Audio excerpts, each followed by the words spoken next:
Okay. എല്ലാവരും safe ആയിട്ടിരിക്കുന്നല്ലോ അല്ലേ?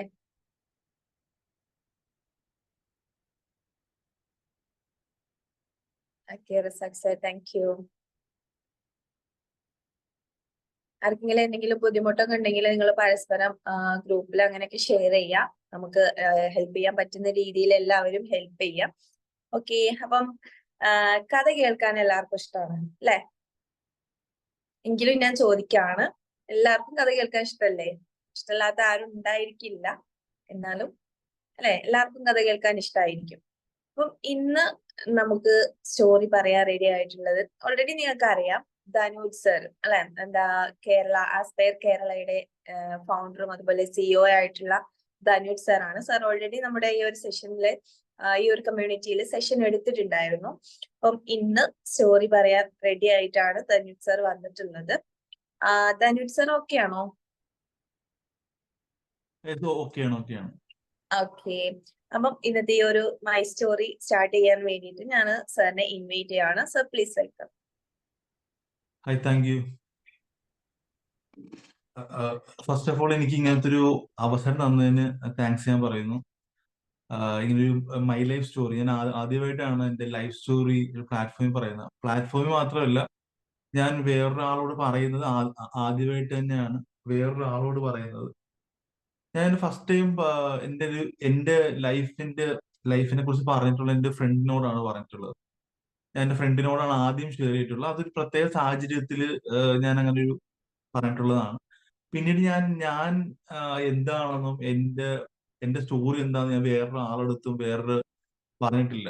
കാരണം ഞാനത് പറയാൻ വേണ്ടിയിട്ട് പലപ്പോഴും ബുദ്ധിമുട്ടുണ്ട് എനിക്ക്. കാരണം ഇത് പറഞ്ഞു കഴിഞ്ഞാൽ മറ്റുള്ളവർ എന്നെ എങ്ങനെ കാണും എന്നുള്ളൊരു വലിയൊരു കൺസേൺ എനിക്കുണ്ട്. കാരണം അങ്ങനെ ഒരു ചെറിയൊരു ഇൻസിഡന്റ്, കാരണം അത് എല്ലാവർക്കും അവരവരുടെ പ്രശ്നങ്ങൾ ഭയങ്കര വലുതായിരിക്കും. ചിലപ്പോൾ വേറൊരാളുടെ വെളിയിൽ നിന്ന് കാണുന്ന ഒരാളെ സംബന്ധിച്ചിട്ട് അവർക്കത് ഭയങ്കര ചെറിയൊരു കാര്യമായിരിക്കും. പക്ഷെ അത് അനുഭവിക്കുന്ന ഓരോരുത്തരും ചിലപ്പോൾ ചെറിയ കാര്യമാണെങ്കിലും ഭയങ്കര വലിയൊരു പ്രശ്നം തന്നെ ആയിരിക്കും. അപ്പൊ അങ്ങനെ ഒരു ചെറിയ പ്രശ്നമാണ് എനിക്ക്. പക്ഷെ ഞാൻ എന്നെ ഉൾക്കൊള്ളുന്ന ഒരു വലിയ പ്രശ്നമായിട്ടാണ്.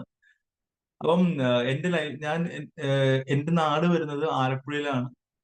അപ്പം ഞാൻ ജനിച്ച സമയത്ത് ഒരു ഭാഗ്യമായിട്ടാണ് കരുതുന്നത്. കാരണം എന്ന് വെച്ചാല് ഞാൻ ജനിച്ച സമയത്ത് തന്നെയാണ് വീട് വെച്ചത്.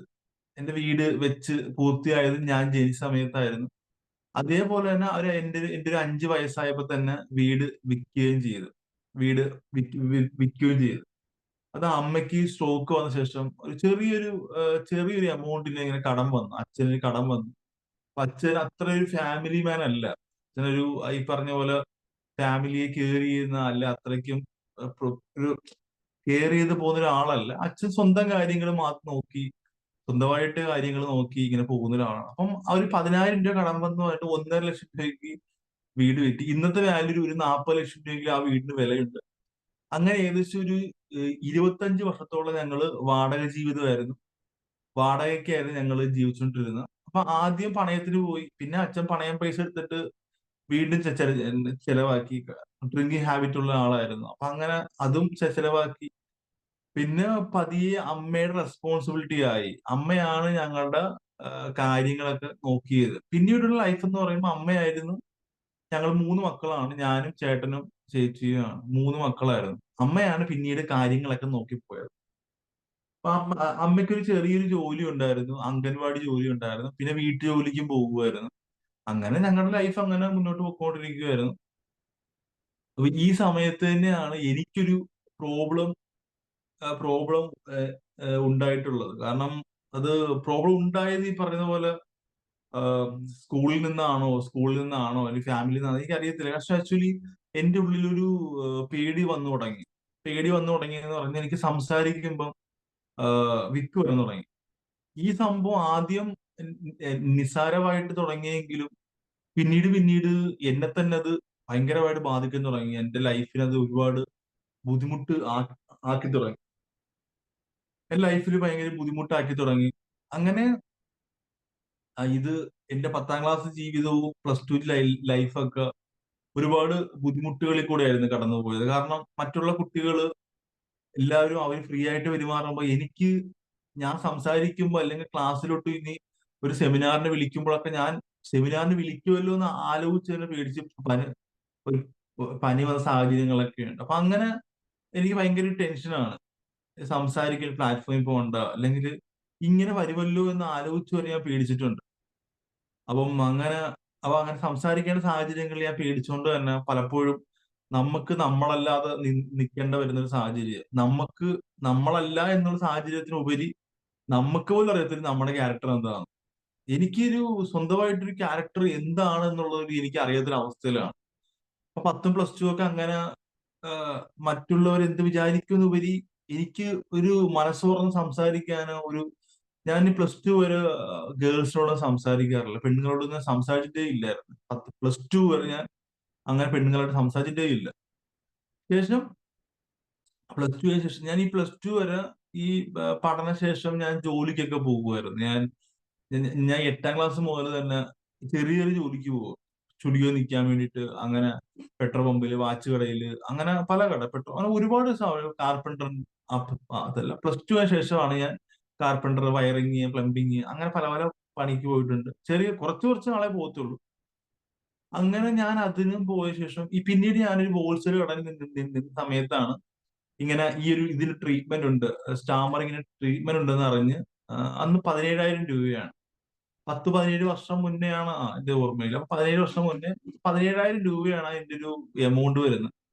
അപ്പൊ എനിക്ക് സംബന്ധിച്ച് ഇത് മാറ്റിയേ പറ്റത്തുള്ളൂ എന്ന ലെവലിൽ ഈ 17,000 എന്ന് പറഞ്ഞത് ഇന്നത്തെ എനിക്കൊരു 17 ലക്ഷം രൂപയോളം വാല്യൂ ഉണ്ട്. അത് കാരണം അത്രയ്ക്കും ഇപ്പൊ 17,000 രൂപ 10 രൂപ പോലും ഇല്ല നമ്മുടെ കയ്യിൽ, 17 രൂപ പോലും നമ്മുടെ കയ്യിലില്ല. ആ സാഹചര്യത്തിൽ നമ്മൾ ആ 17,000 രൂപ കിട്ടിക്കഴിഞ്ഞാൽ എന്റെ ലൈഫ് മാറുമെന്ന് വിചാരിച്ച് ഞാൻ ഇങ്ങനെ കുറെ നാള് നിന്നു. അപ്പൊ അമ്മയ്ക്ക് ലോൺ കിട്ടുമെന്ന് വിചാരിച്ചിട്ട് അങ്ങനെ ഈ 17,000 രൂപയ്ക്ക് വേണ്ടി ഏകദേശം 10 മാസത്തോളം ഞാൻ വെയിറ്റ് ചെയ്തു. 10 മാസത്തോളം എനിക്ക് വെയിറ്റ് ചെയ്യേണ്ട ഒരു സാഹചര്യം ഉണ്ടായി. അപ്പം 10 മാസത്തോളം ഞാൻ വെയിറ്റ് ചെയ്യേണ്ട ഒരു സാഹചര്യം ഉണ്ടായി. അങ്ങനെ ഞാൻ അത് കഴിഞ്ഞിട്ടാണ് ഞാൻ എന്ത് ചെയ്തത്, അപ്പൊ എനിക്ക് പൈസ കിട്ടി. ഞാൻ അങ്ങനെ ട്രെയിനിങ്ങിന് പോയി. പക്ഷെ അന്ന് ആ ട്രെയിനിങ്ങിന് പോയി വന്ന ശേഷവും എനിക്ക് അങ്ങനെ ഫുള്ളായിട്ട് മാറിയില്ല. അവിടുന്ന് കിട്ടിയ ഒരു തോട്ട് എന്ന് പറയുന്നത്, എനിക്ക് അവിടുന്ന് കിട്ടിയ ഏറ്റവും വലിയ പോയിന്റ് എന്ന് വെച്ചാല്, നമുക്ക് എനിക്ക് ഈ പ്രശ്നം ഇല്ല എന്നുള്ളതാണ് എനിക്ക് മനസ്സിലായത്. എനിക്ക് ഈ പ്രശ്നമില്ല, എന്റെ മെന്റലി ബ്ലോക്ക് ആണത്. മനസ്സുകൊണ്ട് ഞാൻ ബ്ലോക്ക് ആക്കിയതാണ്. എനിക്കിങ്ങനെ പ്രശ്നമില്ല എന്നുള്ളത് മനസ്സിലായി. ഇത് മാറ്റാൻ പറ്റുന്ന ഒരു കാര്യമെന്ന് മനസ്സിലായി. പിന്നീട് മനസ്സിലായ കാര്യം എന്ന് വെച്ചാല്, പേടിക്കുന്ന കാര്യം വീണ്ടും വീണ്ടും ചെയ്താൽ പേടി മാറും എന്നുള്ളത്. കാരണം ഈ ഒരു പോയിന്റ് ആണ് എന്റെ ലൈഫിൽ ഒരുപാട് സ്വാധീനിച്ചിട്ടുള്ള പോയിന്റ്. പേടിക്കുന്ന കാര്യം വീണ്ടും വീണ്ടും ചെയ്യണം എന്നുള്ളൊരു തോട്ട് എന്റെ മനസ്സിലോട്ട് വീണ്ടും വീണ്ടും വന്നോട്ട്. അങ്ങനെയാണ് ഞാൻ അങ്ങനെ പിന്നെ ഞാൻ സെയിൽസിലാണ് പോയത്. ഞാൻ ആദ്യം ഈ സമയത്ത് ഞാൻ ചിന്തിച്ചുകൊണ്ടിരുന്ന കാര്യം വെച്ചാൽ, സംസാരിക്കാൻ പറ്റാത്ത എന്തെങ്കിലും ജോലി മതി, സംസാരത്തിന് ഇല്ലാത്ത എന്തെങ്കിലും ജോലി മതിയാണ് ചെയ്യത്തുള്ളൂ എന്നുള്ള എന്റെ പ്ലാനിങ്. പക്ഷെ ഞാൻ പിന്നെ പോയത്, ഈ സംഭവം എന്റെ ഉള്ളിൽ ഉള്ളതുകൊണ്ട് ഞാൻ നേരെ പോയത് സെയിൽസ് ഫീൽഡിലാണ്. അങ്ങനെ സെയിൽസ് ഫീൽഡിൽ പോയി അങ്ങനെ 2 വർഷം അങ്ങനെ അവിടെ സ്പെൻഡ് ചെയ്തു. അത് കഴിഞ്ഞിട്ട് ഞാൻ പിന്നെ അവിടുന്ന് കരിയർ ചേഞ്ച് ചെയ്യണമെന്ന് ആഗ്രഹിച്ചിട്ട് ഞാനൊരു ഒരു പത്രപരസ്യം കണ്ടു. 25,000 രൂപ മാസം ശമ്പളം, പിന്നെ ഓഫീസ് സ്റ്റാഫ് ജോബ് എന്ന് പറഞ്ഞിട്ട് ഞാൻ ഒരു അടൂരുള്ള ഒരു ഓഫീസിൽ പോയി. അത് 3 മാസം അവർ ഫീൽഡ് വർക്ക് ചെയ്യാൻ പറഞ്ഞു. പിന്നെ ഇത് 3 വർഷം വരെ എനിക്ക് ഫീൽഡ് വർക്ക് ഇങ്ങനെ നീണ്ടുപോയി. അപ്പോഴും ഈ 3 വർഷം നീണ്ടുപോയപ്പോൾ എനിക്ക് മനസ്സിലായി ഇത് എന്നെ ഉഡായിപ്പാണെന്ന് മനസ്സിലായി. പക്ഷെ എനിക്ക് അതിൽ നിന്ന് കിട്ടിയ ഒരു സംഭവം, ഞാൻ അവിടെ നിൽക്കാനുള്ള റീസൺ എന്ന് പറയുന്നത്, ഈ ഒരു അവസരം നമ്മൾ ബ്രെയിൻ വാഷ് ചെയ്ത് മാർക്കറ്റിംഗ് ചെയ്യും, ഫീൽഡ് വർക്ക് ചെയ്യിക്കാൻ വേണ്ടി നമ്മൾ ഓരോന്നും ബൂസ്റ്റ് ചെയ്ത് വിടും. പക്ഷെ അത് അവിടെ സംസാരിക്കാൻ കിട്ടിയ അവസരമായിരുന്നു. കാരണം ഫീൽഡ് വർക്കാണ്, ഈ പറഞ്ഞ എല്ലാ വീടുകളിലും പോയി സംസാരിക്കാം. അങ്ങനെ ഞാനെങ്ങനെ സംസാരിക്കാം എന്നുള്ളൊരു കൺസെപ്റ്റിൽ ഞാൻ അങ്ങനെ എന്ത് ചെയ്തു, ഞാൻ വീഡിയോ വിടാൻ തന്നെ പോയി സംസാരിച്ച് എന്തിനാണോ ഞാൻ പേടിച്ചത് ആ സംഭവം തന്നെ ഞാൻ മാസ്റ്ററിങ് ആയി. പിന്നീട് എന്റെ ഒരു 3 വർഷം കഴിഞ്ഞുള്ള എന്റെ തോട്ടം എന്ന് പറയുന്നത്, എനിക്ക് സംസാരിച്ച് ജീവിക്കാൻ പറ്റത്തുള്ളൂ എന്നുള്ളൊരു കാര്യത്തിലൂടെ എനിക്ക് അത്രത്തോളം ഈ ഫീൽഡ് വർക്കിൽ നിന്നും ഡയറക്ട് മാർക്കറ്റിംഗിൽ നിന്നും എനിക്ക് അങ്ങനത്തെ ഒരു കഴിവ് കിട്ടി. എനിക്ക് സെയിൽസ് ആണ് എന്റെ ലൈഫ്, അല്ലെങ്കിൽ എനിക്ക് സെയിൽസ് ചെയ്ത് ജീവിക്കാം, അല്ലെങ്കിൽ മാർക്കറ്റിംഗ് ചെയ്ത് ജീവിക്കാം. മറ്റുള്ളവരോട് സംസാരിച്ച് ജീവിക്കുക എന്നുള്ളൊരു കൺസെപ്റ്റ് കിട്ടി. അങ്ങനെ ആ 3 വർഷം കഴിഞ്ഞ് ഞാൻ അവിടുന്ന് ഇറങ്ങുമ്പോൾ അന്ന് കൊണ്ടുപോയ പെട്ടിയും അന്ന് കൊണ്ടുപോയ ആ പെട്ടിയുമായിട്ട് ഞാൻ 3 വർഷം കഴിഞ്ഞ് ഞാൻ അവിടുന്ന് ഇറങ്ങുന്ന സമയത്ത് എനിക്ക് മനസ്സിലായി ഇത് നടപടിയാകത്തില്ല എന്ന് മനസ്സിലായി. എനിക്കാണെങ്കിൽ 3 വർഷത്തില് ഒരു ഒരു ഒരു രൂപ പോലും സമ്പാദിക്കാൻ പറ്റിയിട്ടില്ല. പിന്നെ 1 രൂപ പോലും സമ്പാദിക്കാൻ പറ്റിയിട്ടില്ല. അവിടെ ഞാൻ ഇറങ്ങുന്ന സമയത്ത് 17,000 രൂപ അങ്ങോട്ട് കൊടുക്കുന്ന ലെവലിലാണ് വർക്ക്. അത് എല്ലാവരിലും അങ്ങനെ തന്നെയാണ്. ഒന്നോ രണ്ടോ പേർക്ക് മാത്രമേ ലാഭം കിട്ടത്തുള്ളൂ. ബാക്കി എല്ലാവർക്കും മോട്ടിവേഷൻ ആണ്. രാവിലെ തൊട്ട് വൈകുന്നേരം അവർ മോട്ടിവേഷൻ മാത്രമേ എടുത്തുള്ളൂ. ഇവര് നമ്മളെ കൊണ്ട് ഫീൽഡ് വർക്ക് ചെയ്യിപ്പിക്കും, അവര് പൈസ ഉണ്ടാക്കുന്ന സെറ്റപ്പിൽ വെക്കൊണ്ടുവരുന്നത്. അങ്ങനെ ഞാൻ 3 വർഷം കഴിഞ്ഞ് അവിടെ ഇറങ്ങിയപ്പോ അന്ന് കൊണ്ടുപോയ പെട്ടി മാത്രമാണ് എന്റെ കയ്യിലുള്ളത്. അന്ന് ആ ബസ് സ്റ്റാൻഡിൽ നിന്ന് ഞാൻ ചിന്തിച്ചാൽ അവ പുള്ളി എന്നെ ബസ് സ്റ്റാൻഡിൽ ആക്കിയ സമയത്ത് ഈ 3 വർഷം ഞാൻ എന്തിനാണ് അവിടെ സ്പെൻഡ് ചെയ്തെന്നുള്ളൊരു ചിന്ത എനിക്ക് വന്നു. കാരണം അന്ന് കൊണ്ടുപോയ പെട്ടിയാണ് ഞാൻ എന്റെ കയ്യിലുള്ളത്. ഈ സംഭവം മാത്രം ഈ 3 വർഷം കൊണ്ട് എന്തിനാണ് ഞാൻ വർക്ക് ചെയ്യുന്നുള്ളത്. പക്ഷെ എനിക്ക് അവിടുന്ന് കിട്ടിയത് ജീവിതത്തിലെ ഏറ്റവും വലിയ പാഠങ്ങളായിരുന്നു. കാരണം വെച്ചാൽ ഞാൻ എന്തിനാണോ പേടിച്ചത് ആ സംഭവം തന്നെ എനിക്ക് സ്ട്രെങ്ത് ആയിട്ട് മാറുന്ന ഒരു കാലഘട്ടമായിരുന്നു. എനിക്ക് സംസാരിച്ച് ജീവിക്കാന്നുള്ളൊരു കാലഘട്ടത്തിൽ സംസാരിച്ച് ജീവിക്കാനുള്ള ധൈര്യം എനിക്ക് കിട്ടിയ സമയമാണ്. രണ്ടാമത്തെ കാര്യം എന്ന് വെച്ച് കഴിഞ്ഞാൽ എനിക്ക് സെയിൽസ് സ്കില്ല് കാര്യങ്ങൾ എനിക്കൊരു പെട്ടെന്ന് ഒരാളുമായിട്ട് കണക്ഷൻ ഉണ്ടാക്കാൻ അങ്ങനെ ഒരുപാട് കഴിവുകൾ എനിക്ക് അവിടുന്ന് കിട്ടി. പിന്നെ ഏറ്റവും പ്രധാനപ്പെട്ട കാര്യം എനിക്ക് ഒരു ലൈഫിൽ എന്തെങ്കിലും ആകണം എന്നുള്ളൊരു ഭയങ്കരമായിട്ടുള്ള തീവ്രമായിട്ട് ആഗ്രഹം എന്റെ ഉള്ളിൽ കയറി. എന്ത് ചെയ്താലും പറ്റില്ല, എനിക്ക് ജീവിതത്തിൽ എന്തെങ്കിലും ആയി തീർന്നാ മതി എന്നുള്ളൊരു ഭയങ്കരമായിട്ടൊരു ഉള്ളിലൊരു ആഗ്രഹം കയറി. എനിക്ക് ആ ആഗ്രഹത്തിൽ നിന്നും എങ്ങനെയെങ്കിലും കാരണം ആ ആഗ്രഹത്തിന് പുറത്ത് പിന്നെ എന്റെ ഒരു കൂട്ടുകാരൻ ഒരു കമ്പനി വിളിച്ചു. അവിടെയും ഫീൽഡ് വർക്ക് ചെയ്ത് ഞാൻ 3 മാസം കൊണ്ട് മാനേജറായി. 3 ഒരു 6 മാസം കൊണ്ട് മാനേജറായി. ആലപ്പുഴയിൽ തന്നെ ഒരു ഓഫീസ് തുടങ്ങി. അങ്ങനെ അവിടെയും ഡെവലപ്പായി. ഫീൽഡ് വർക്കിൽ നിന്ന് ഞാൻ ഡെവലപ്പായി, മാനേജറായി, അഡ്മിൻ ലെവലായി. അങ്ങനെ ആ കമ്പനി എന്ന് പറയുന്നത് വീട് വീടാന്തരം പോയി. ഇത് ഫീൽഡ് വർക്ക് ആയിരുന്നു. വീട് വീടാന്തരം പോയി കല്യാണം കഴിക്കാനുള്ളവരുടെ ഫോം ഫില്ല് ചെയ്ത് വാങ്ങിക്കുന്നു. മാട്രിമോണി ഫോം ഫില്ല് ചെയ്യുന്നു. ജോലിക്ക് വേണ്ടവരുടെ ഫോം ഫില്ല് വെച്ചിട്ട് 1000 രൂപീസ് വെച്ചിട്ട് ഒരു ഫോമിൽ വാങ്ങിക്കും. അതായത് 1000 വെച്ച് 1000 മേടിച്ചിട്ട് നമ്മളിങ്ങനെ 1000 മേടിച്ചിട്ട് ഈ പറയുന്ന പോലെ ഫോം മേടിക്കുക. അങ്ങനെ ഇതായിരുന്നു എന്റെ വർക്ക് വരുന്നത്. അങ്ങനെ ഇത് മുന്നോട്ട് പോകുന്നത് എനിക്ക് മനസ്സിലായി. കാരണം സാറ് പറയുന്നത് വെച്ചാൽ ഈ സൈറ്റിൽ കണ്ടിട്ട് ആൾക്കാർ വിളിക്കും എന്നുള്ളതാണ് പറയുന്നത്. അതങ്ങനെ പ്രോബോളിൽ നടക്കുന്ന കാര്യമല്ല. ജോലിക്ക് വേണ്ടി കമ്പനിക്കാർ സൈറ്റിൽ കയറി നോക്കി അവരെ വിളിക്കുക എന്നുള്ളത്. അപ്പൊ ഞാൻ ഇവിടെ ഇരുന്നുകൊണ്ട് തന്നെ ഞാൻ എന്ത് ചെയ്തു, ജോലി കൊടുത്തു തുടങ്ങി. എന്നെ ഇങ്ങനെ ആൾക്കാർ വിളിച്ചു തുടങ്ങി ഞാൻ ജോലി കൊടുത്തു തുടങ്ങി. ഞാൻ വേക്കൻസി കൊടുത്ത് ജോലി കൊടുത്തു തുടങ്ങി. എന്നിട്ട് ഞാൻ കമ്പനി പറഞ്ഞ് ഇന്ന പോലെ ചെയ്യാം, ഇന്ന പോലെ ചെയ്ത് കഴിഞ്ഞാൽ ബിസിനസ് ഡെവലപ്പ് ആവും എന്ന് പറഞ്ഞു. പുള്ളി പറഞ്ഞു ഇതൊരു കൺസൾട്ടൻസി അല്ല, ഇതൊരു ഓൺലൈൻ സ്ഥാപനമാണ്, ഇത് പറ്റത്തില്ലെന്ന് പറഞ്ഞു. പിന്നെ ഞാൻ വീണ്ടും വീണ്ടും ചെയ്തുകൊണ്ടിരുന്നു. ഞാൻ അങ്ങനെ ഒരു കൺസൾട്ടൻസി എന്നൊരു കൺസെപ്റ്റില് സർവീസ് ചാർജ് വാങ്ങിച്ചു തുടങ്ങി. ജോലി കൊടുത്തിട്ട് സർവീസ് ചാർജ് ഞാൻ വാങ്ങിച്ചു തുടങ്ങി. സാറിന് വേണ്ടെന്ന് പറഞ്ഞ് ഞാനത് വാങ്ങിച്ചു തുടങ്ങി. അപ്പൊ അതിനുശേഷം എന്ത് ചെയ്തു, ആ ബിസിനസ് എന്ന് പറയുന്നത് ഈ പുള്ളിയുടെ ഏറ്റവും വലിയ പ്രത്യേകത എന്ന് വെച്ചാല് പുള്ളി ഞാൻ വരുന്നതിന് മുമ്പ് 4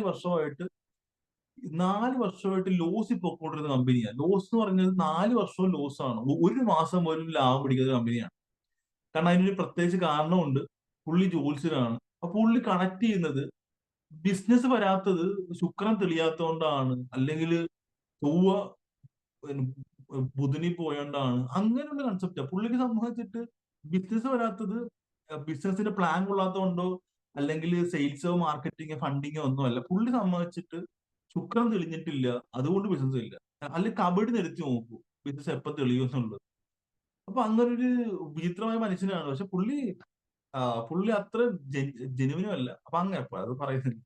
അപ്പം അങ്ങനെ പുള്ളി സംബന്ധിച്ച് ജ്യോത്സ്യവും ബിസിനസ്സുമായിട്ട് കണക്ട് ചെയ്യുന്ന വ്യക്തിയാണ്.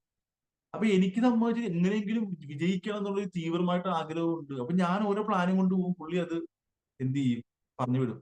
അങ്ങനെ ഞാൻ എന്നിട്ട് ഈ പുള്ളി ബിസിനസ് ലോസ് ആയതുകൊണ്ട് ആലപ്പുഴ ബ്രാഞ്ചൊക്കെ പൂട്ടി എന്നെ തൃശ്ശൂരിലേക്ക് വിളിച്ചു. അപ്പൊ ഞാൻ തൃശ്ശൂരിലോട്ട് പോകുന്നതിന് മുമ്പ് ഞാൻ തീരുമാനിച്ചു, തൃശ്ശൂരിലോട്ട് പോകുന്നുണ്ടെങ്കിൽ എനിക്കൊരു പ്ലാൻ ഉണ്ടായിരിക്കണം. പുള്ളിക്കൊരു പ്ലാൻ ഇല്ല. പുള്ളി ഈ പറഞ്ഞ ഇങ്ങനെ പൊക്കോണ്ടിരിക്കുക. പുള്ളിക്ക് ജോലിയിൽ നിന്ന് എടുത്ത് പൈസ എടുത്ത് ബിസിനസ് ഇടും, ആ പൈസ അങ്ങനെ കളയും. അങ്ങനെ പൊക്കോണ്ടിരുന്ന സമയത്ത് ഞാനൊരു ബിസിനസ് പ്ലാനൊക്കെ ഉണ്ടാക്കി ആ പ്ലാൻ കൊണ്ട് പ്രസന്റ് ചെയ്ത് സാറിനെ സമ്മതിച്ച് ഞങ്ങളുടെ ടീമുണ്ട്. ഞാനും ഒരു ഫ്രണ്ട് സജിത്ത് സദാം എന്നുള്ള ഫ്രണ്ട് ഉണ്ട്. അപ്പൊ ഞങ്ങൾ പ്ലാൻ ഉണ്ടാക്കി. ഏകദേശം 2 ലക്ഷം രൂപ ലോസിൽ പോയ കമ്പനി ഞാൻ ഫസ്റ്റ് മാസം 1 lakh ലോസ് തൊട്ട് എത്തിച്ചു. ശേഷം സെക്കൻഡ് മന്ത് 0 പ്രോഫിറ്റ് എത്തിച്ചു. തേർഡ് മന്ത് 3 ലക്ഷം രൂപ പ്രോഫിറ്റിലോട്ട് എനിക്ക് എത്തിക്കാൻ സാധിച്ചു. ഈ ഈ സമയത്ത് ഞാനും എന്റെ ഫ്രണ്ട് സജിത്തുമായിരുന്നു ഈ ബിസിനസിന്റെ ഒരു മെയിൻ ഫാക്ടർ. മെയിൻ ആയിട്ട് ഞങ്ങളാണ് ഈ ബിസിനസിനെ കയറ്റിക്കൊണ്ടു പോയത്. അപ്പൊ അങ്ങനെ കയറ്റിക്കൊണ്ടുപോയ സമയത്ത് പുള്ളിക്ക് ഈഗോ ഉണ്ടാവും. അപ്പോൾ പുള്ളിക്ക് ഈഗോ ഉണ്ട്. പുള്ളിയെക്കാട്ട് വലിയ മെയിൻ ആയി തുടങ്ങി എന്നുള്ളത് മനസ്സിലായി. അങ്ങനെ എന്നെ എന്ത് ചെയ്ത് തന്ത്രപരമായിട്ട് ആലപ്പുഴയിലേക്ക് വിട്ടിട്ട് പറഞ്ഞ് ആലപ്പുഴ ബ്രാഞ്ച് സ്റ്റാർട്ട് ചെയ്ത് എന്നെ അങ്ങോട്ട് വിട്ടിട്ട് പറഞ്ഞു നീ ഫീൽഡ് വർക്ക് ചെയ്തോളാൻ പറഞ്ഞു. ഞാൻ അത്രയും ലെവലിൽ നിന്നിട്ട് എന്റെ അടുത്ത് പറഞ്ഞ് വീണ്ടും ഫീൽഡ് വർക്ക് ചെയ്യാൻ പറഞ്ഞു. ഞാൻ അവിടെ നിന്ന് വഴക്കുണ്ടാക്കി ജോലി നിർത്തി. അപ്പൊ ആദ്യം സെയിൽസിൽ പോയി 0 ആയി, പിന്നെ മാർക്കറ്റിംഗിൽ പോയി 0 ആയി, ഇവിടുന്ന് 0 ആയിട്ട് ഞാൻ അമ്പലനടയിൽ ഇരിക്കുന്ന സമയത്താണ്, അമ്പലനടയിൽ ഇങ്ങനെ ഇരിക്കുന്ന സമയത്താണ് ഈ ബ്രാഞ്ച് തുടങ്ങുന്ന സമയത്ത് ബ്രാഞ്ചിന്റെ കേസിലായിട്ട് എന്നെ ഒരു കൂട്ടുകാരൻ വിളിച്ചടാ ആലപ്പുഴയിൽ നീ ഒരു ഓഫീസ് ചോദിച്ചിട്ടില്ല എന്ന് വിളിച്ചത്. അപ്പൊ അന്ന് വന്നിട്ട് 0 ആണ്. ഞാനിങ്ങനെ വർക്ക് ചെയ്യുന്നുണ്ടെങ്കിലും എനിക്ക് എന്റേതായിട്ടുള്ള പൈസ ഇല്ല. ഒരു ചായ കുടിക്കാൻ പോലും പൈസ ഇല്ലാത്ത അവസ്ഥയാണ്. അപ്പം എനിക്ക് ചായ കുടിക്കാൻ പോലും പൈസ ഇല്ലാത്ത അവസ്ഥയിലാണ് ആ സമയത്ത് നിൽക്കുന്നത്. പിന്നെ കോൺഫിഡന്റ് എന്ന് പറഞ്ഞാൽ ഇന്നത്തെ കാട്ടി ഇന്നിരിക്കുന്ന കോൺഫിഡന്റിനെ കാട്ടി ഒരു 10 ഇരട്ടി കോൺഫിഡന്റ് എനിക്ക് അന്നുണ്ട്. അന്നത്തെ കോൺഫിഡൻസ് ഇന്നും ഞാനത് എനിക്ക് അന്ന് എന്തും ചെയ്യാനുള്ള ഒരു ആറ്റിറ്റ്യൂഡ് ആയിരുന്നു അന്നെന്ന് പറയുന്നത്. എനിക്ക് രക്ഷപ്പെട്ടാൽ മതി, ഞാൻ എന്തും താഴ്ന്ന വലിയ പരിപാടി, എന്തും ചെയ്യാൻ തയ്യാറായി. അപ്പൊ അങ്ങനെ ഞാൻ കൂട്ടുകാരുടെ അടുത്ത് പോയിടാ, ഞാൻ പറഞ്ഞടാ ഇങ്ങനെ സംഭവം ഞങ്ങൾ നിർത്തി എന്നൊക്കെ പറഞ്ഞു. അപ്പൊ ഞാൻ പറഞ്ഞു എനിക്ക് ഇങ്ങനെ ഒരു പ്ലാൻ ഉണ്ട്, എനിക്ക് ഇങ്ങനെ ഒരു കൺസൾട്ടൻസി തുടങ്ങാൻ പ്ലാൻ ഉണ്ടെന്ന് പറഞ്ഞു. അപ്പൊ അങ്ങനെ ഇപ്പം അവിടെ വാടക കൊടുക്കണം, അഡ്വാൻസ് കൊടുക്കണം. അപ്പൊ ഞാൻ പറഞ്ഞു എന്റെ അഡ്വാൻസ് ഒന്നും ഇല്ല, ഞാൻ അപ്പൊ അഡ്വാൻസ് ഇല്ലെന്ന് പറഞ്ഞു. പുള്ളി വിളിക്കാന്ന് പറഞ്ഞ് എന്നെ പറഞ്ഞു വിട്ട്.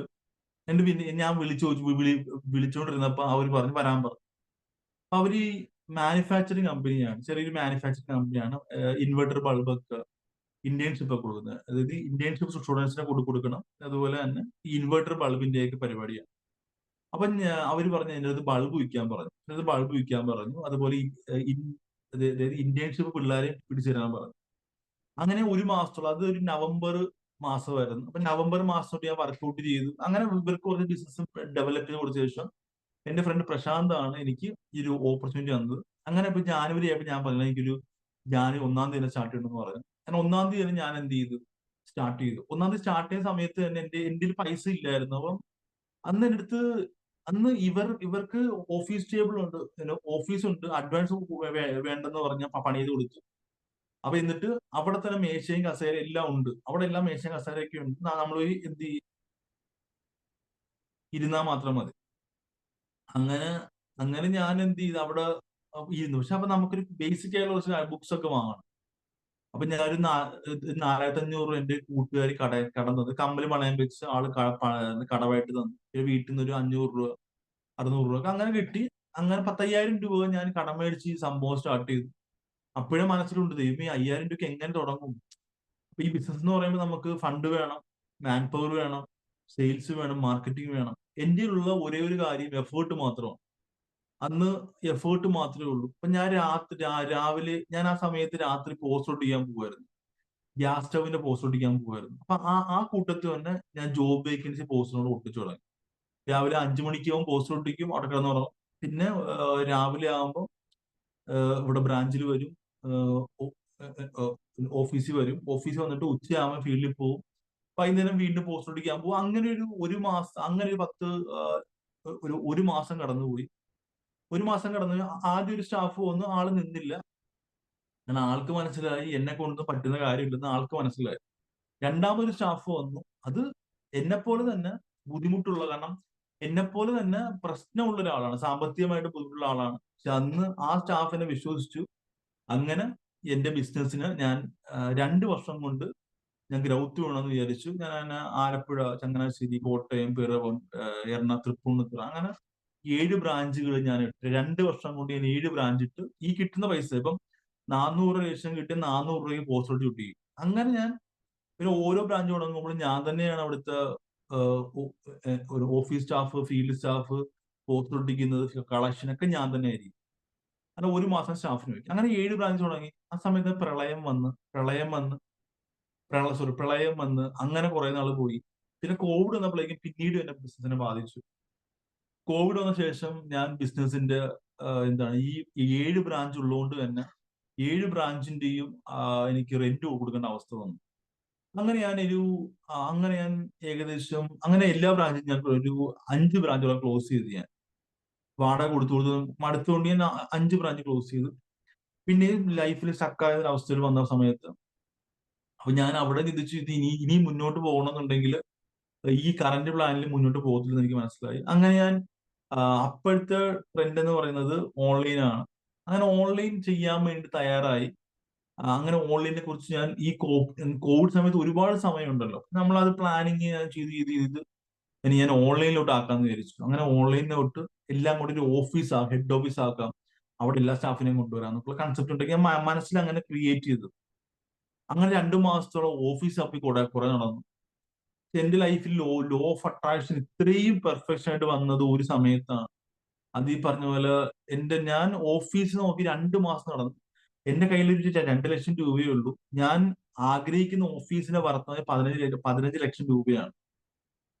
കാരണം എന്റെ ഓഫീസ് എന്ന് പറയുമ്പോൾ കുറെ ക്യാബിനുകളും കാര്യങ്ങളും അതുപോലെ തന്നെ ഫ്രണ്ട് ഓഫീസ് എല്ലാം കൂടെ അടങ്ങിയ ഒരു സാധനമാണ് ഞാൻ ഉദ്ദേശിച്ചത്. അങ്ങനെ ഫർണിച്ചറൊക്കെ വാങ്ങണേ 15 ലക്ഷം രൂപ മിനിമം ചെലവാകുന്ന ഒരു എമൗണ്ട് ആണ്. എന്റെ 2 ലക്ഷം രൂപ അഡ്വാൻസ് പോലും ചെയ്യാത്ത ആ സാഹചര്യം. അതാണ് എന്റെ ലോ ഓഫ് അട്രാക്ഷനിലേക്ക് ഇത്രയും വന്നത് എന്ന് വെച്ചാൽ ഓഫീസ് തന്നെയാണ്. കാരണം ഞാൻ എടുത്ത ഓഫീസ് തൊട്ട് ഫ്രണ്ടിൽ തന്നെ ഓഫീസ് വാടകയ്ക്കുന്നുള്ള ഒരു ബോർഡ് കണ്ടിട്ട് ഞാൻ അങ്ങനെ അവിടെ നോക്കിയപ്പോഴേക്കും അങ്ങനെയാണ് ഞാൻ ഈ ഒരു ഓഫീസ് കണ്ടത്. ഞാൻ ആഗ്രഹിച്ച പോലെ തന്നെ ഞാൻ ബ്രാഞ്ച് എന്നെ കാണിച്ചു തരാം, ഓഫീസ് ഞാൻ കാണിച്ചു തരാം.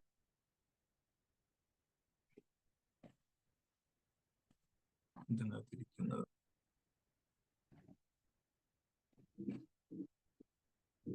ഓഫീസ് ഞാൻ ലാസ്റ്റ് കാണിച്ചു തരാം. ഓഫീസ് ഞാൻ എങ്ങനെയാണ് ആഗ്രഹിച്ചത് അതേപോലെ തന്നെ എനിക്ക് കസേരയും ടേബിളും AC ഉൾപ്പെടെ എല്ലാം ഉൾപ്പെടെ എനിക്ക് കിട്ടി. ഞാൻ അഡ്വാൻസിന്റെ കാര്യത്തിൽ അന്ന് ഞാൻ പറഞ്ഞിട്ട് 50,000 ഇപ്പൊ തരാം, ബാക്കിയുള്ള പൈസ പിന്നെ തരാന്ന് പറഞ്ഞു. അങ്ങനെ ഞാൻ ഈ ബിസിനസ് തുടങ്ങി. പിന്നെ എനിക്ക് തിരിഞ്ഞു നോക്കേണ്ട അവസ്ഥ വന്നിട്ടില്ല. പിന്നെ എന്റെ ബിസിനസ് ഞാൻ അങ്ങനെ ഗ്രാജുവലി ഡെവലപ്പ് ആയി പോയി. പിന്നീട് ഞാൻ സ്റ്റേബിളായി. അങ്ങനെ എനിക്ക് ഞാൻ കുറച്ച് ലേസി ആയി തുടങ്ങി. അങ്ങനെ ഇപ്പൊ ആ ഒരു ലെവലിൽ ഇപ്പൊ ഞാൻ ഈ ബിസിനസ് തുടങ്ങിയിട്ട് മൊത്തം 7.5 വർഷമായി. ഈ ഹെഡ് ഓഫീസ് തുടങ്ങിയിട്ട് 4 വർഷമായി. 4 വർഷമായി. അങ്ങനെ 4 വർഷമായി അങ്ങനെ പോകുന്നു. ഇതാണ് എന്റെ ലൈഫ് സ്റ്റോറി എന്ന് പറയുന്നത്. ഇപ്പൊ കറന്റ് സ്റ്റാറ്റസ് എന്ന് പറയുന്നത് ഈ പറയുന്ന ഇങ്ങനെ ബിസിനസ് ഈ ഒരു ലെവലിൽ തന്നെ നിന്നത്. പിന്നീട് ഞാൻ അങ്ങനെ ഒന്ന് ലൈഫ് സെറ്റായി. ഞാൻ ചെറിയൊരു ആഗ്രഹമാണ് കണ്ടത്. അതുകൊണ്ട് ആ ചെറിയ ആഗ്രഹമൊക്കെ എനിക്ക് ആ സമയത്ത് തന്നെ കിട്ടി. അന്ന് എനിക്ക് മനസ്സിലായ പാഠം എന്ന് വെച്ചാൽ നമ്മൾ കാണുന്ന ആഗ്രഹം ഒരിക്കലും ചെറുതാകരുത്. ചെറുതായ നമ്മുടെ ലൈഫിൽ അവിടെ ലിമിറ്റ് ആയി പോകും, സ്റ്റോപ്പ് ആയി പോകുമെന്ന് എനിക്ക് മനസ്സിലായി. അങ്ങനെ എന്റെ ലൈഫ് എങ്ങനെ പൊക്കോണ്ടിരിക്കുന്നു. ഇപ്പോഴാണ് വീണ്ടും ഞാൻ ഈ ഒരു 1-2 ഇയേഴ്സ് ആയിട്ട് ഞാൻ അങ്ങനെ വലിയ ആക്റ്റീവായിട്ട് വർക്ക് ചെയ്തിട്ടില്ലായിരുന്നു. ഞാൻ ഇപ്പൊ വീണ്ടും ആക്റ്റീവായിട്ട് വർക്ക് ചെയ്ത് തുടങ്ങി. ഒരു പാൻ ഇന്ത്യ ലെവലിൽ ആസ്പെനെ വളർത്തിയെടുക്കണം. അതുപോലെ തന്നെ എന്റെ അങ്ങനെ ഒരു ലൈഫ് കോച്ച് അല്ലെങ്കിൽ ഒരു ഇൻഫ്ലുവൻസ് സ്പീക്കർ ആകണമെന്ന് ഞാൻ ആഗ്രഹിക്കുന്നു. Thank you.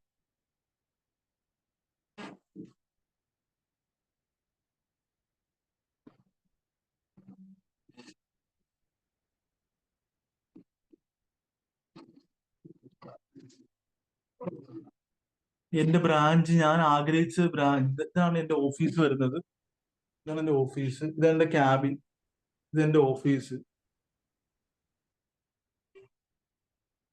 ഇതെന്റെ ഓഫീസ്. ഞാൻ ആഗ്രഹിച്ചൊരു ഓഫീസ് തന്നെയാണ്. ഫ്രണ്ട് ഓഫീസ് ഉണ്ട്. ഞാൻ എങ്ങനെയാണോ ഈ പറഞ്ഞ ക്യാബിനൊക്കെ തിരിച്ച് കണ്ടത് അതേപോലെ തന്നെയാണ് എനിക്ക് കിട്ടിയത്. ലോ ഓഫ് അട്രാക്ഷൻ ഇത്രയും പെർഫെക്ഷൻ ആയിട്ട് കിട്ടും ഞാൻ പ്രതീക്ഷിച്ചില്ല. ഇതാണ് എന്റെ ലൈഫ് സ്റ്റോറി എന്ന് പറയുന്നത്.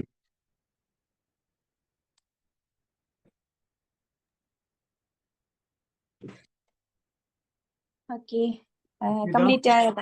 Hello. Complete. Okay, thank you Dhaneesh sir, thank you so much. അപ്പം ഞാൻ ഫസ്റ്റ് ടൈം ചോദിച്ചിട്ടുണ്ടായിരുന്നു അല്ലെ, സ്റ്റോറി കേൾക്കാൻ നമുക്ക് എല്ലാവർക്കും ഇഷ്ടമായിരിക്കും. പക്ഷെ അവരനുഭവിച്ചിട്ടുള്ള ആ ഒരു സ്ട്രഗിളിങ് കാര്യങ്ങൾ അതൊക്കെ ഓവർകം ചെയ്തെത്തിയിട്ടുള്ളത് പറയുമ്പോൾ നമ്മൾ ഒരുപാട് സിമ്പിൾ ആയ പോലെ തോന്നും. ഒരുപാട് പ്രശ്നം നമ്മൾക്കും ഉണ്ടാവും എങ്കിലും.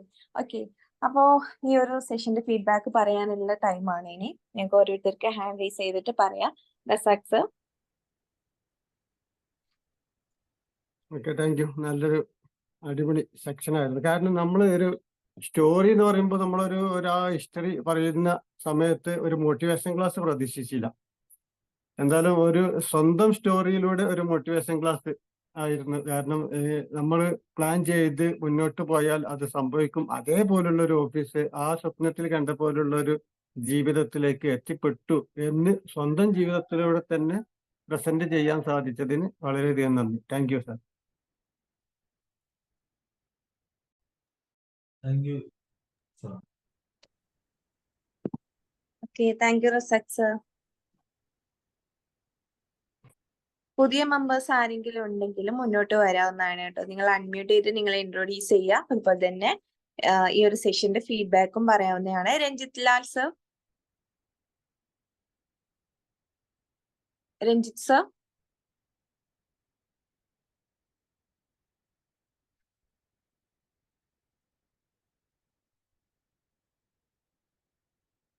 ഹലോ.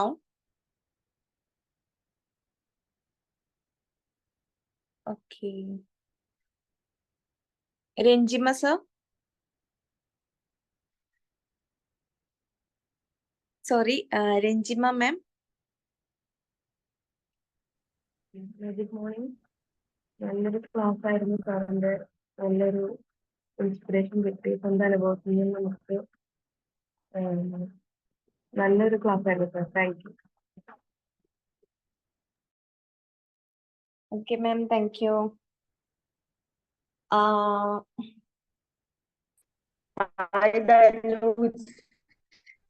ഹലോ.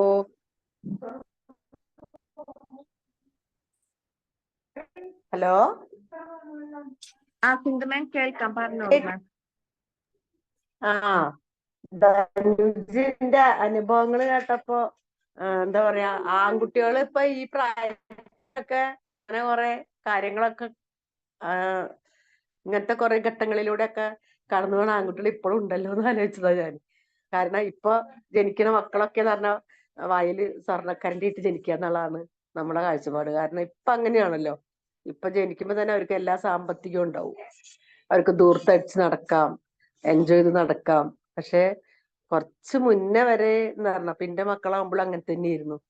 ഇപ്പൊ പത്രം ഇടാൻ പോവലും പെട്രോൾ പമ്പിൽ നിൽക്കലും അങ്ങനെ വീട്ടുകാരെ സഹായിക്കാനായിട്ടൊക്കെ ചെറിയ ചെറിയ ജോലികളൊക്കെ ചെയ്യുക, അങ്ങനെയൊക്കെ. എന്തായാലും കൂടുതല് നമ്മളെ രക്ഷിതാക്കൾ, അതായത് നമ്മളെ അച്ഛനൊക്കെ ഉത്തരവാദിത്തം ഇല്ലാത്ത ഒരാളാണെങ്കിൽ ആ കുടുംബത്തിന്റെ എന്താ പറയാ കാര്യം ഭയങ്കര ശോചനീയം തന്നെ ആയിരിക്കും. പിന്നെ അവിടുത്തെ എല്ലാ ബുദ്ധിമുട്ടും കാര്യങ്ങളും അനുഭവിക്കുക അമ്മമാരെന്നെയാണ്. അവരാവും പിന്നെ ആ ഒരു കുടുംബത്തെ നിലനിർത്തി കൊണ്ടുപോണതും ആ കുടുംബത്തിന് വേണ്ട കാര്യങ്ങൾ ചെയ്യണതൊക്കെ.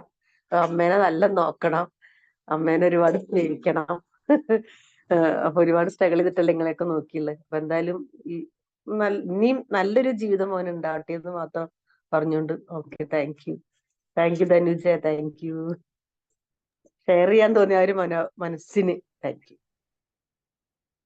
Okay, thank you Sindhu ma'am. Thank you so much. Mani sir.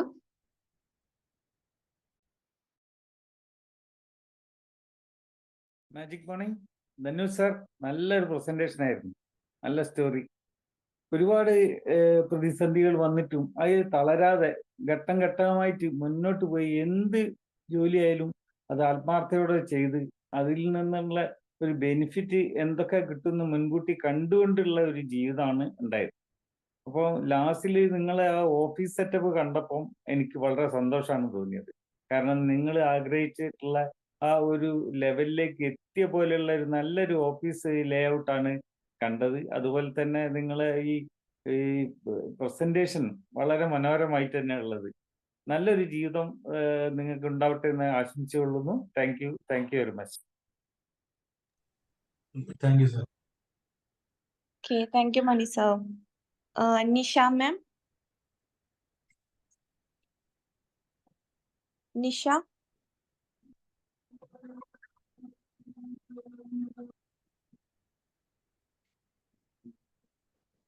Fine. Shymina ma'am ഒന്ന് അൺമ്യൂട്ട് ചെയ്ത് സംസാരിക്കാമോ?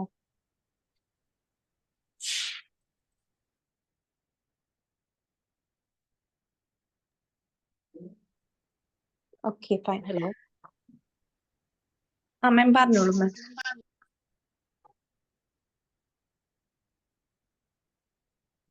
ഹലോ കേൾക്കുന്നുണ്ട്, ഹലോ പറഞ്ഞോളൂ. ധനുജിന്റെ നല്ലൊരു സ്റ്റോറി ആയിരുന്നു, കേട്ടോണ്ടിരിക്കുകയായിരുന്നു ഇങ്ങനെ. എത്രയൊക്കെ പ്രതിസന്ധികൾ വന്നിട്ടും അതിൽ നിന്നും തളരാതെ മുന്നോട്ട് പോയി ഇത്രയൊക്കെ വളർന്നില്ലേ. നല്ലൊരു സ്റ്റോറി ആയിരുന്നു, കേട്ടോണ്ടിരിക്കുകയായിരുന്നു. എന്താ പറയേണ്ടതെന്ന് അറിയില്ല മോനെ. ഓക്കെ, ഇത്രയൊക്കെ ആയല്ലോ. നേരെ ആലപ്പുഴയിൽ എവിടെയാ? ആലപ്പുഴ തുമ്പോളിലാണ് ഓഫീസ് വരുന്നത്, വീട് മംഗലത്താണ്. ഓ, ഞാൻ ആലപ്പുഴ ഹരിപ്പാടാണ്. ആലപ്പുഴ ഹരിപ്പാടാണല്ലേ? ഹരിപ്പാടാണ്. ആലപ്പുഴ നമ്മുടെ തുമ്പോളി ഇല്ലേ, തുമ്പോളി ഹൈവേ, കുമ്മാടി ഹൈവേ. തുമ്പോളി. നമ്മൾ എറണാകുളം പോകുന്ന റൂട്ട്. അതെ, എറണാകുളം ഹൈവേ തന്നെയാണ്. ഓ ഓ ഓ ഹൈവേയില് മേളിൽ തന്നെ നോക്കിയാൽ മതി, അതിന്റെ ബോർഡ് ഓ ഉണ്ടാവും. ഓ ഓ പല മോനെ അങ്ങനെ ശ്രദ്ധിക്കാറില്ലല്ലോ. ഇപ്പൊ ഇനിയിപ്പോ ശ്രദ്ധിക്കാമല്ലോ നമ്മൾ എങ്ങനെയാണെന്ന്, കാരണം ഇപ്പൊ വലിയ അറിഞ്ഞേ. അതെ അതെ. അങ്ങനെ അപ്പൊ ഇനി ശ്രദ്ധിച്ചോളാം. ഓക്കെ മോൻ, ഇവിടം വരെ എത്തിയല്ലോ, ഇവിടം വരെ എത്തിച്ചല്ലോ. അപ്പൊ നല്ലൊരു സ്റ്റോറി ആയിരുന്നു. എല്ലാ നന്മകളും നേരുന്നു. ഇനിയും കൂടുതൽ വിജയം ഉണ്ടാകട്ടെ. Thank you. Hello Dhanush sir. Hello. Sir നല്ലൊരു ഇൻസ്പിറേഷൻ സ്റ്റോറി ആയിരുന്നു സാറേ. എപ്പോഴും നമ്മള് ഇങ്ങനെ ഈ താഴോട്ട് പോകുമ്പോഴത്തേക്ക് എപ്പോഴും എല്ലാവരും ഡൗൺ ആയി പോകുമ്പോഴത്തേക്ക് വീണ്ടും അങ്ങോട്ട് ഡൗൺ ആയി പോവാണ്. അപ്പൊ സാറ് അവിടെ നിന്നൊക്കെ കയറി മുന്നോട്ട് വന്ന് ഇത്രയും ഒരു മികച്ച നിലയിലേക്കൊക്കെ എത്തിയെന്ന് പറയുമ്പോഴത്തേക്ക് ഭയങ്കര സന്തോഷം തോന്നി. ഇതിനേക്കാളും ഉയരും സാർ. Okay, thank U. എന്തായാലും വളരെ നല്ലൊരു ഇൻസ്പിറേഷൻ സ്റ്റോറി ആയിരുന്നു സാർ. ഒരുപാട് കാര്യങ്ങൾ പഠിക്കാൻ പറ്റി സാറ്. ഈ കുറച്ച് സമയം കൊണ്ടാണ് പറഞ്ഞതെങ്കിലും ഒരുപാട് കാര്യങ്ങൾ ഈ ഒരു സാറ് പറഞ്ഞതിൽ കൂടെ തന്നെ ഒരുപാട് കാര്യങ്ങൾ പഠിക്കാൻ പറ്റി sir. Thank you sir. Okay, thank you Shaimina ma'am and Shiny ma'am. Thank you so much. Divya ma'am. Hello, magic morning. Magic morning. Hello, audible അല്ലേ ഞാൻ? ഓടിവാ. ഓക്കെ, ധനുൻ സർ നല്ലൊരു ക്ലാസ് ആയിരുന്നു കേട്ടോ. എന്താ പറയാ, സ്റ്റോറി എന്ന് പറയുമ്പോ നമുക്ക് അതിൽ നിന്ന് ഒരുപാട് മോട്ടിവേഷൻ കിട്ടുന്ന സ്റ്റോറി ആവുമ്പോ എന്താ പറയാ, നമുക്ക് പറയാനും ഒരു കേൾക്കുന്നവർക്കും കൂടുതൽ ഇമ്പം ഉണ്ടാവും എന്നാണ് പറയാ. അപ്പോ ഏറ്റവും നല്ലൊരു ഇതായിരുന്നു. ഒരുപാട് സമയങ്ങളിൽ സ്റ്റക്കായി പോയി എന്ന് തോന്നുന്ന അവസരങ്ങളിലും എന്താ പറയാ, എനിക്ക് എന്തും ചെയ്യാൻ കഴിയും, എന്നെ കൊണ്ട് പറ്റും എന്ന് വിചാരിച്ചിട്ട് അവിടെ നിന്ന് തുടങ്ങുന്ന ഒരു അവസ്ഥയുണ്ടല്ലോ. അതാണ് നമ്മളുടെ കയ്യിൽ സാമ്പത്തികമായിട്ട് ഇല്ലെങ്കിൽ പോലും നമുക്ക് അവിടെ നിന്ന് നമ്മളുടെ ഉള്ളിൽ നിന്ന് വരുന്ന ഒരു മോട്ടിവേഷൻ ഉണ്ടല്ലോ, അതാണ് നമ്മളെ എന്തും ചെയ്യാനായിട്ട് പ്രേരിപ്പിക്കുന്നത്. അപ്പോ നല്ലൊരു ക്ലാസ് ആയിരുന്നു. ഇനിയും ഒരുപാട് ഉയരങ്ങളിൽ എത്തട്ടെ. ഓഫീസ് കണ്ടതിനും നന്ദി, സന്തോഷമായി. Thank you so much. Okay, thank you Divya ma'am. Thank you so much. അപ്പം ഇന്നിപ്പോ ഈ ഒരു കമ്മ്യൂണിറ്റിയിലെ ഓൾമോസ്റ്റ് എല്ലാവരും ഫീഡ്ബാക്ക് പറഞ്ഞിട്ടുണ്ട്. Thank you all. നമുക്ക് ടൈം ഇനിയും ബാലൻസ് ഉണ്ട്. നോർമലി മൈ സ്റ്റോറി ഉള്ള ദിവസങ്ങളിൽ അല്ലെ അവർക്ക് സമയം തികയാറില്ല എന്ന് എനിക്ക് തോന്നുന്നു. കാരണം അവരെങ്ങനെ പറയുന്ന സമയത്ത് നമുക്കും ബോറടിക്കാറില്ല, അവർക്കും സമയം പോകുന്നതേ അറിയാറില്ല. ഇന്ന് എന്തായാലും ധനുഷ് സാർ പെട്ടെന്ന് തന്നെ സാറിന്റെ ആ ഒരു സ്റ്റോറി പറഞ്ഞ് നമ്മളിലേക്ക് എത്തിച്ചിട്ടുണ്ട്. ദെൻ നമുക്ക് ഇനി എന്നാ വൈൻഡപ്പിലേക്ക് പോവാം, കാരണം കൂടുതലായിട്ടൊന്നും ഇല്ലല്ലോ. ഇനി വൈൻഡപ്പ് ചെയ്തൂടെ? Okay Razak sir. ഓക്കെ, അപ്പൊ ഈ ഒരു മൈ സ്റ്റോറി അവതരിപ്പിച്ച ധനുഷ് സാറിനും അതുപോലെ തന്നെ ഇതിൽ പങ്കെടുത്ത എല്ലാ ബി മാജിക് മെമ്പേഴ്സിനും എന്റെ വകയും ബി മാജിക് കമ്മ്യൂണിറ്റിയുടെ വകയും thank you so much. Have a nice day. Bye all. Thank you. Thank you Thank Dhanush. you, Dhanush. Thank you all. Thank you, Dhanush sir. Thank you all. Thank you. Thank you.